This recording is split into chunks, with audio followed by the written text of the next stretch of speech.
ठाकुर जी बोले कहीं पर हमको स्नान करने में सुख मिलता है, कहीं हमको सिंहासन पर बैठने में सुख मिलता है, कहीं भोजन करने में सुख मिलता है, कहीं माला पहनने में सुख मिलता है। सदन कसाई के हमको लुढ़कने में सुख मिलता है। उसके तराजू में जब वो तराजू से तोलता है तो हम इधर उधर लोटपोट होते हैं, हमको उसमें बहुत आनंद आता है। हमको छोड़ के आओ उसके पास ही। और वो मांस विक्रय करता है, चलो जो भी है, लेकिन जब उसके यहाँ तोला जाता है और वो तोलते समय हम लुढ़कते हैं तो वो कीर्तन गाता है, वो मुझे बहुत अच्छा लगता है। मुझे उसके पास छोड़ के आओ। न जाने कौन से गुण पर दयानिधि रीझ जाते। सदन कसाई के पास महात्मा वापस आ गए और आकर के शालिग्राम जी देने। सदन कसाई बोलो, नाथ यहाँ क्यों ले आए इनको दोबारा? यहाँ तो मांस बिकता हूं मैं, बहुत गंदा स्थान है ये। बोले धरो इनको अपने पास ही। ठाकुर जी रात में स्वप्न में आकर के कह के गए कि उनको तुम्हारे संग ही रहना है। हाथ पांव कांपने लगे, नेत्रों से अश्रुधार गिरने लगे सदन कसाई के।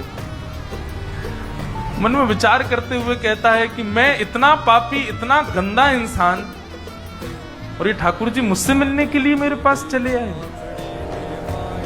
मैं इनके लिए इतना भी नहीं कर सकता कि ये दूषित काम ना करूं। ज्यादा से ज्यादा क्या होगा? भोजन ही तो नहीं मिलेगा मुझे, धन ही तो नहीं कमाऊंगा, लेकिन इससे बड़ा और धन क्या चाहिए कि ठाकुर जी मेरे से मिलने के लिए व्याकुल हो रहे हैं। उसी समय सदन कसाई ने अपनी दुकान बेच दी, सब काम बंद कर दिए और बस अपने ठाकुर जी के लिए जीवन जीने लगा। आप मुझसे मिलने के लिए तड़प रहे थे नाथ, अब मैं तड़पूंगा आपसे मिलने के लिए, मैं आऊंगा आपसे मिलने के लिए। और निकल पड़े सदन कसाई जगन्नाथपुरी की ओर। पूछा लोगों से, कहां है पुरी?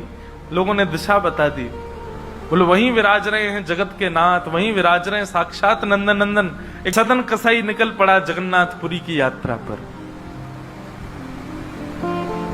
और बस बार बार उसके मन में एक ही भावना आती है, आप मेरे से मिलने के लिए तड़पे थे, आप मेरे पास रहने के लिए तड़पे थे, मैं आऊंगा आपसे मिलने के लिए। और निकल पड़ा। कीर्तन की टोलियां जा रही हैं, वैष्णव जन नाचते गाते हुए जा रहे हैं।